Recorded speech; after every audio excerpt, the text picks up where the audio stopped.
All right, so we're pretty much this cycle. This cycle, right? My stomach's really what I'm really feeling is 300,000 per BTC, right? That's the top. Well, Basically. that's what Willie was saying, and he's one of Right. the top analysts in crypto, and he watches Yeah. on-chain stuff daily. So, And that's crazy too, because I mean, like I've been saying, you can ask Charlie this. I've been saying this privately to us for a while now, and even from September of last year when we did the first course. I mean, I have recordings of all this stuff. When I was saying this, I had a $400,000 top for BTC in terms of where I thought we'd go. And if we just look at like the coin market caps, like watch, let me pull it up. Personally, I think 120 to 240. But I tend to be wrong to the upside. Like I tend to, my calls tend to be, usually when I call stuff, it's usually short of the market. So but I do think Bitcoin 120 to 240 is it's a big range, but that's kind of the range I'm thinking. But right. Last time with sell I was wrong too. So I'm a little bit more conservative because I'd rather sell a little bit too early than go down with the ship. But you also don't want to sell at 120 if we're going to 300K. So that's where the index comes in, right? Right. So even if I was just being conservative with BTC and just saying it just goes to a quarter of $1 million, right? That would put BTC alone at $5 trillion. And if that's $5 trillion and it's a third, that means the whole market cap is 15 trillion. Yeah, man. Well, with this money printing, we could see it. That's the thing. Yeah. Like it depends on how much money printing we get, right? But anyways, I'll let you finish your. Yeah, so that's a $15 trillion market cap, and as well as with that much money sloshing around, the multiples on the altcoins are drastic. Because right now, if you just look at the ETH dominance, basically it's 50%. I mean, I know it's 47 point some change or whatever, but it's 50%. So what's going to happen is like Bitcoin's price is going to keep going up and up and up. More interest. What's going to happen is more money is going to flow. We're probably going to see an exodus of money out of the bond market into the crypto market, as well as we're going to start seeing money leave the gold market. That's where the money comes from. We're probably going to start seeing some people fucking finally just like, okay, I'm out, done. And start selling silver and gold. Probably there still will be people buying it up, but I'm saying there's like basically all the inflows that should be going. So if you just look at it demographically, the net inflows that should be happening right now from the millennials that are starting to get into like around my age, like I'm 30 right now, it's not like, oh shit, Uni just hit 40. God damn, what'd I say? Shoo! The Oracle hits again. Shoo! Insane. Anyway, You's doing really well, eh? Yeah, like I think it started at 35 when we did the stream. When we started streaming, geez, we're at the beginning we were talking about Uni quite a bit, and we pumped it. But yeah, man, like gold is definitely bleeding to Bitcoin. Like there's tons of data showing that. There's tons of charts showing that. It's not just bleeding to Bitcoin, but gold's bleeding to many things. There's actually a really good debate between Michael Saylor and one of the main gold guys recently, and it was pretty intense. Good points on both sides, actually. I thought the guy that was defending gold did actually extremely good job. But anyways, continue. Yeah. So with all that jazz, though, that means like, I mean, at least all right. Let's just go back to Celsius for a second. Basically, my bare minimum is 120 for this year, but realistically, it's probably somewhere in the 160 to 180 range for this year. That's what I think. And when we hit those numbers, it's going to be the last month or two of the year. Basically, it's not going to be like sustained for a while. Next year, if the market continues into next year, because that's when I think we hit these crazy prices. Because I think tops we maybe hit like 150, 160 per Bitcoin this year, and then we hit into the $250,000 range for next year. And that's when we probably get like the top. I think my top for Celsius is probably $400 for Cell token. Well, the thing is, man, like we didn't if that happens with if the overall market cap goes to 15, if all of crypto goes to 15 trillion, then yeah, I think Celsius is going to be extremely high. Like the thing is though, like if you think about last year, this is what a lot of people are getting impatient about, is because we've been trading sideways somewhat for the first few months of the year, but people forget that last year Celsius didn't start moving until about this time. Yeah, it started to move. Like if you look at the chart, like most of the gains for Celsius token were in the last three. Well, all the gains were pretty much in the last 3 quarters of last year. Like where was the price? It was basically fluctuating, and we start. I know we started moving around like April. I believe it was actually this month that we started to move. And that's when I first got in.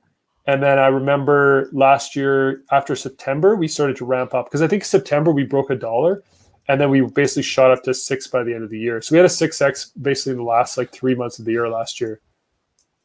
Right. So it's let me look something else. So look at this. Yeah, it's nothing. Wait, let me just. One of the things that I'm gonna be working on the next probably month here is an index for Cell Token, and what I'm gonna factor in, which is gonna probably I'm probably gonna work with Joshua, like because he's able to do a lot more advanced things than I am.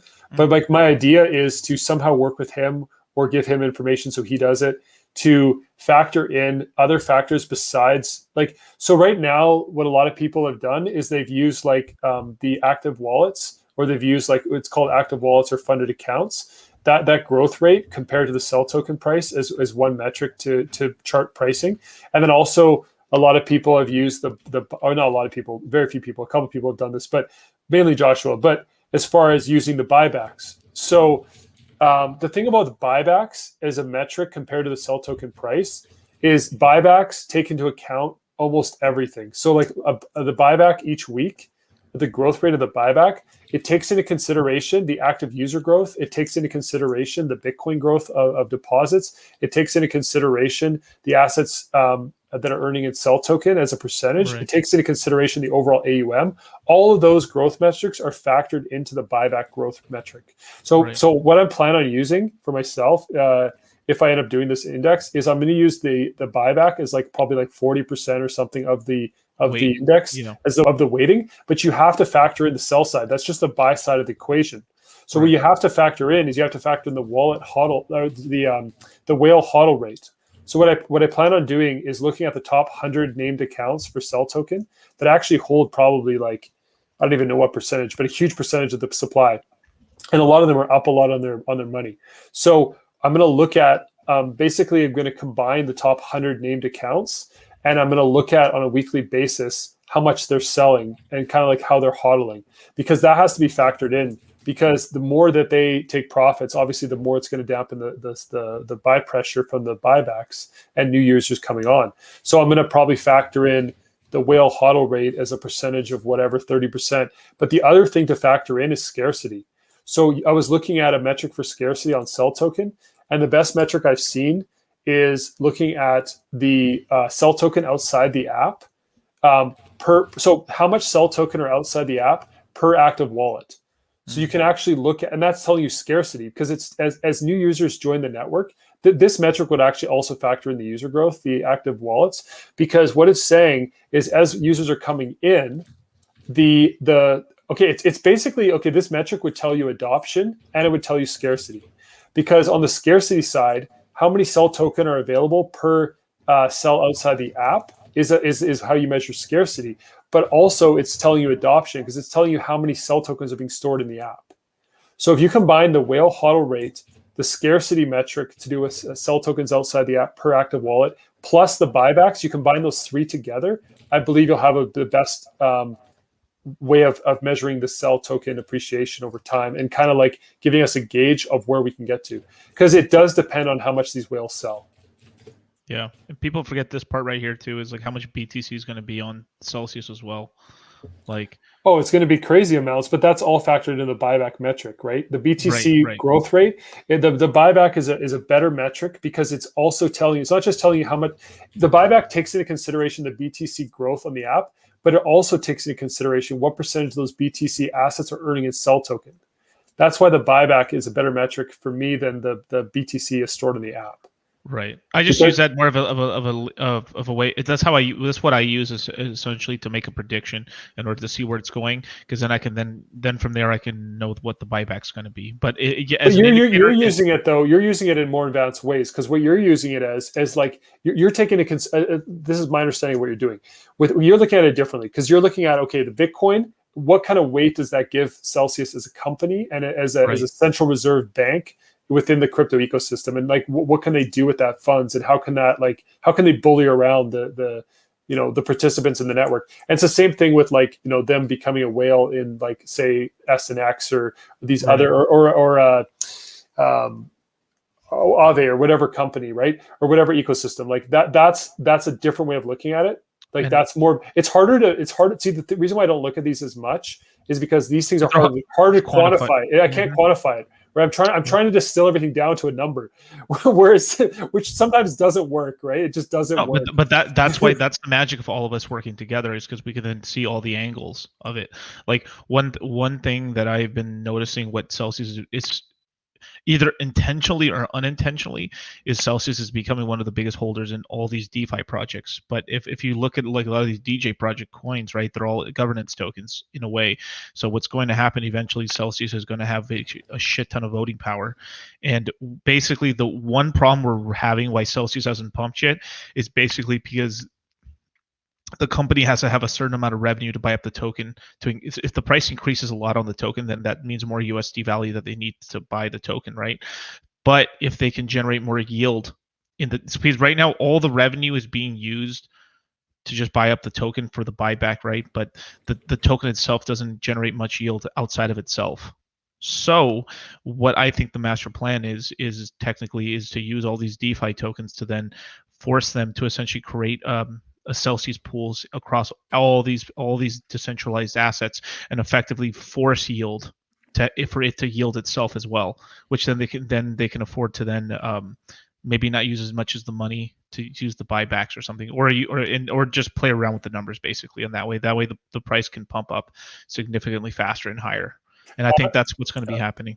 Yeah, that's a fourth thing to potentially add into the index, is like what percentage of the Cel treasury is being monetized, because the more a percentage of the Cel treasury that's being monetized, the higher the Cel token price can go without them having to lower the interest rate on Cel token. Because if they lower that interest rate, that's going to significantly hurt the adoption of Cel token. So right. I think that's like what you just said is, I don't know how. I would have to get the data for that or work with Joshua, but like basically if we could factor in those four things, right? The Cel treasury, how much are they yielding on the Cel treasury, combining with the scarcity of the token and the adoption of the token, with the buybacks and with the whale sell pressure, those four things combined, I think gives us the best projections for Celsius moving forward. But like you said, these ecosystems and how Celsius is able to basically become like a massive aggregator of value for all these ecosystems and just funnel it all to Celsius network and the token. And I also think Cel token, like the thing about Cel token and why I plan on holding it for a long time is because I believe that there's going to be way more utility within the network of Celsius. Like right now you can earn yield, you can get discounts on your loans, but I think this is just the tip of the spear. Like I think that they're going to add so much utility to the Cel token. And it's not just going to be about pumping. It's not just going to be about, Cel token going up. That's not going to be the sole reason to hold it. There's going to be all sorts of financial advantages long-term for holding the Cel token. Like it's going to give you leverage in all sorts of other ways that's going to help your financial future.